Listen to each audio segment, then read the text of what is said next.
जदि आपणक पेट ठीक रे सफा हेउनी तो आज आपण एमिति गोटे सामग्री विषय जानवे जोटा 2 मिनिट रे आपणक पेट को भी सफा करदेव गैस रो समस्या को भी आपणकर कमेदेव कारण पेट जदि सफा न होछि सेठी आपणकर बहुत सारा समस्या आरंभ हो जाउछे आ जदि पेट आपणकर सफा हुए सेठी आपणक पेटर अधा समस्यार समाधान आपणको मिल जाए। तो आज वीडियो आपण शेष जाए देखंतु बहुत भल भाव में बुझी पारे सामग्रीटी कौन केमिति एहाको आपण अप्लाई करेंगे। देखो आज मु आपको कहूँ गोलमरीच विषय रे। गोलमरीच आपण माने खाद्य सामग्री रे व्यवहार करूछन्ती गरम मसला रूप में किंतु तार केते सब फायदा रही आपण माने ए पर्यंत ठीक रे बुझी नाहंती। खाद्य रे व्यवहार करबा अलगा आपण गरम मसला रूप में गोलमरीच को पकाउछन्ती ठीक अछि किंतु खाद्य सांगरे गोलमरीचटा सेते अधिक काम करि पारेनी जेते अधिक काम आपण अलगा गोटे मेथड रे करिवे। आज मु आपनको तीनोटी उपाय कहबी तीनोटी मेथड कहबी जो थरे कि गोलमरीच आपण ट्राई करिवे आ बहुत बढ़िया भाव में एथिर आपणक पेटटी सफा हो जिवो। सेथिपई वीडियोटी आपण लास्ट जाए देखिबा निहाती दरकार। फर्स्ट आपण बुझंतु जे केमिति गोलमरीच आपणक पेट पई काम करूची।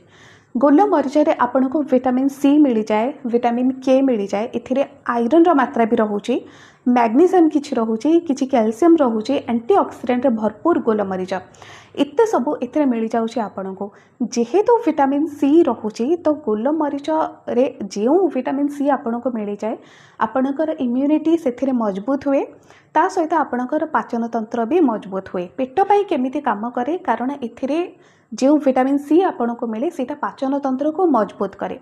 तापर गोलमरीच रे एमिति किसी औषधीय गुण भी रहुची जो गुड़ाक आपणकर हजम शक्ति को इम्प्रूव करे। जदि खाद्यटी पड़ी रोथबो से ठीक रे हजम हो पारिबो, जदि हजम हो जिवो आपणक पेट सफा भी हो जिवो तापर गैस रो समस्या आपणकर कमी जिवो। गोलमरीच रो अलग फायदा भी बहुत सारा रही जेमिति कि एथिरे विटामिन सी सहित आपणको एंटीऑक्सीडेंट मिल जाउची जो गुड़ाक इम्यूनिटी को मजबूत करे। विटामिन सी थिबारु आयरन अवशोषण रे आपनको सहाय्य करिबो। प्रथमे तो एथिरे आयरन भी रहुची किछि मात्रा रे, आयरन मैग्नीशियम कैल्शियम रहुची। आयरन हीमोग्लोबिन लेवल को ठीक रखे, मैग्नीशियम और कैल्शियम आपणकर हाड़ को मजबूत करे। जितेबले जॉइंट पेन रो समस्या हुए सेतेबेले आपण गोलमरीच को भी व्यवहार करि पारिबे। अप्लाई करिबा द्वारा आपणकर जॉइंट पेन रो समस्या भी धीरे धीरे करी कमी जाए। इम्यूनिटी तो मजबूत हुए आपण जानिले। थंडा कासर समस्या रे गोलमरीच बेस्ट काम करिबा आपणक पई।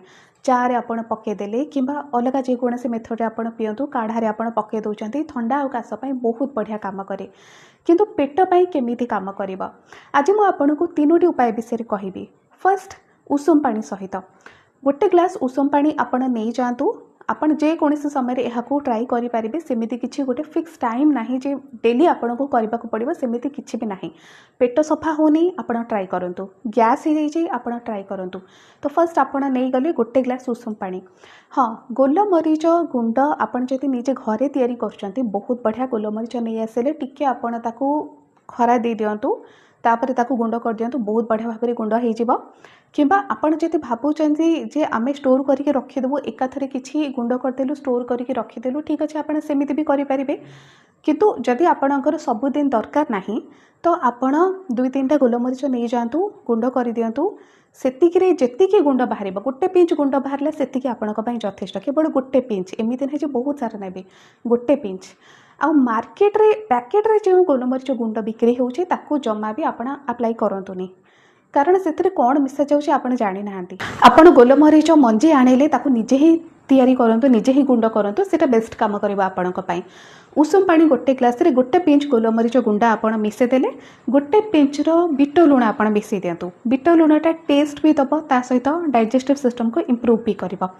जदि टेस्ट आउ टिके दरकार आपण लेंबू रस टिके चिपुड़ी पारिबे, सेटा ऑप्शनल हेले हबो न हेले नाही ठीक अछि। लेंबू छाडंतु आपण गोटे ग्लास उषुम पानी रे गोलमरीच गुंड गोटे पिंच आउ बीट लुण टिके पके दियंतु। जति मने करंतु बीट लुण नाही आपण केवल गोलमरीच गुंड को अप्लाई करंतु, पानी को सिप सिप करके पी दियंतु। बहुत बढ़िया काम करिवो, पेट भी सफा हबो आउ आपणकर गैस रो समस्या भी कमी जिवो। आउ गोटे उपाय होउची आपण महू सहित भी गोलमरीच गुंड को खाई पारिबे। आपण महू अध चामच नहीं गले गोलमरीच गुंड सेथिरे गोटे पिंच मिसई दियंतु, राग जमा लागिबनी। ଗୋଟେ ପିଞ୍ଚ ଏମିତି କେତେ ରାଗ ହେବ। ତାପରେ ମହୁ ସହିତ ଆପଣ ଖାଉଛନ୍ତି, ମିକ୍ସ କରିବା ପରେ ଆପଣ ଚାଟି ଚାଟିକି ଖାଇପାରିବେ। ଏହି ଉପାୟଟା ବହୁତ ସାରା କାମ ଦିଏ। ପ୍ରଥମେ ତ ମହୁ ବି ଆପଣଙ୍କର ପାଚନ ତନ୍ତ୍ରକୁ ମଜବୁତ କରେ, ବହୁତ ବଢ଼ିଆ କାମ କରେ। ଗୋଲମରିଚ ଆପଣଙ୍କ ପେଟ ସଫା କରିବ। ତା ସହିତ ମହୁରେ ଥିବା ଫାଇଦା ବି ଆପଣଙ୍କୁ ମିଳିଲା, ଆଉ ଗୋଲମରିଚର ଫାଇଦା ବି ଆପଣଙ୍କୁ ମିଳିଯାଉଛି। କଫ୍ର ସମସ୍ୟା ପାଇଁ ବହୁତ କାମ କରେ ଏଇଟା। କଫ୍ର ସମସ୍ୟା ଯଦି ଆପଣଙ୍କର କାଶ ହେଉଛି, କଫ୍ ରହିଯାଉଛି, ଥଣ୍ଡା ବି ଅଛି, ତେବେ ବି ଏଇଟା କାମ କରିପାରିବ। ତ ଆପଣ ଯଦି ମହୁ ସହିତ ଗୋଲମରିଚକୁ ଖାଉଛନ୍ତି, ଆପଣ ଦେଖନ୍ତୁ ଯେ ଆପଣଙ୍କୁ ଯଦି ଡାଇବେଟିସ୍ ଅଛି ତ ଏ ଉପାୟଟା ଆପଣ ଫଲୋ କରିବେନି। ଆପଣ ପ୍ରଥମ ଉପାୟ ଫଲୋ କରିବେ ଉଷୁମ ପାଣି ସହିତ ଗୋଲମରିଚ। ଯଦି ଡାଇବେଟିସ୍ ନାହିଁ ତ ଆପଣ ମହୁ ସାଙ୍ଗରେ ଗୋଲମରିଚକୁ ଆପ୍ଲାଏ କରିପାରିବେ। ଯଦି ମହୁ ସାଙ୍ଗରେ ଗୋଲମରିଚକୁ ଆପଣ ଚାଟି ଚାଟି ଖାଇବାକୁ ପସନ୍ଦ କରୁନାହାନ୍ତି ତ ଆପଣ ଉଷୁମ ପାଣି ଗୋଟେ ଗ୍ଲାସ୍ ନେଇଯାଆନ୍ତୁ। ଆପଣ ଉଷୁମ ପାଣିରେ ମହୁ ମିକ୍ସ କରିପାରିବେ, ଗୋଲମରିଚ ଗୁଣ୍ଡ ଟିକେ ମିକ୍ସ କରିଦିଅନ୍ତୁ, ତାକୁ ଆପଣ ଉଷୁମ ଥିବା ଅବସ୍ଥାରେ ସିପ୍ ସିପ୍ କରିକି ପିଇ ଦିଅନ୍ତୁ। ଆପଣ ସେମିତି ଖାଇ ବି ପାରିବେ ଅର୍ ଆପଣ ଏମିତି ପିଇ ବି ପାରିବେ। ତ ଇଏ ଦୁଇଟି ଉପାୟ ବିଷୟରେ ଆପଣ ଜାଣିଲେ। ତୃତୀୟ ଆଉ ଲାଷ୍ଟ ଉପାୟ ହେଉଛି ଘିଅ ସାଙ୍ଗରେ ବି ଆପଣ ଆପ୍ଲାଏ କରିପାରିବେ। ଘିଅ ଆପଣ ଅଧ ଚାମଚ ନେଇଯାଆନ୍ତୁ, ଅଧ ଚାମଚ ଠାରୁ କମ୍ ନିଅନ୍ତୁ ଆପଣ, କାରଣ ଖରାଦିନ ଯେହେତୁ ଏଇଟା ଅଧ ଚାମଚ ଠାରୁ କମ୍ ନିଅନ୍ତୁ। 1/4 ଚାମଚ ଘିଅ ନେଇଯାଆନ୍ତୁ। ସେଥିରେ ଗୋଟେ ପିଞ୍ଚ ଆପଣ ଗୋଲମରିଚ ଗୁଣ୍ଡକୁ ମିଶାଇ ଦିଅନ୍ତୁ। ଆପଣ ତାକୁ ସେମିତି ବି ଖାଇପାରିବେ, ଆପଣ ଉଷୁମ ପାଣିରେ ବି ତାକୁ ମିକ୍ସ କରିକି ପିଇ ପାରିବେ, ନଚେତ୍ ଆପଣ ଭାତ ସାଙ୍ଗରେ ବି ତାକୁ ଗୋଳେଇକି ଖାଇପାରିବେ। ଏହି ଉପାୟଟି ବି ଇମ୍ୟୁନିଟିକୁ ମଜବୁତ କରେ, ଥଣ୍ଡାର ସମସ୍ୟାକୁ କମାଏ, ପେଟକୁ ବହୁତ ବଢ଼ିଆ ଭାବରେ ସଫା କରେ। କିନ୍ତୁ ଏବେ ଯେହେତୁ ଗରମ ଯୋଗୁଁ ଘିଅ ବହୁତ ଲୋକ ଖାଉନାହାନ୍ତି, ଆଉ କୋଲେଷ୍ଟ୍ରଲ୍ ପେସେଣ୍ଟ ମାନେ ତ ସେମିତି ବି ଖାଆନ୍ତିନି, ଡାଇବେଟିସ୍ କୋଲେଷ୍ଟ୍ରଲ୍ ପେସେଣ୍ଟ ମାନେ ସେମିତି ବି ଘିଅ ଖାଇବାକୁ ଇଚ୍ଛା କରନ୍ତିନି। ତ ଆପଣ ପ୍ରଥମ ଉପାୟଟି ଯଦି ଫଲୋ କରୁଛନ୍ତି ବହୁତ ବଢ଼ିଆ କାମ କରିବ। ସବୁଦିନ ଟ୍ରାଏ କରିବା କିଛି ବି ଦରକାର ନାହିଁ। ଯେତେବେଳେ ଆପଣଙ୍କର ପେଟ ମାନ୍ଦା ଲାଗୁଛି, ପେଟ ସଫା ନ ହେଇଛି, ଆପଣଙ୍କ ପେଟରେ ଗ୍ୟାସ୍ ଭର୍ତ୍ତି ହେଇଛି, ସେହି ସମୟରେ ଆପଣ ଟ୍ରାଏ କରନ୍ତୁ। କିମ୍ବା ଯଦି ଭାବୁଛନ୍ତି ଯେ ପେଟ ସବୁବେଳେ ମାନ୍ଦା ରହୁଛି, ସବୁଦିନ ଗ୍ୟାସ୍ ହେଇଯାଉଛି, ତ ରେଗୁଲାର 4ରୁ 5 ଦିନ ଆପଣ ଏହାକୁ ଟ୍ରାଏ କରିପାରିବେ।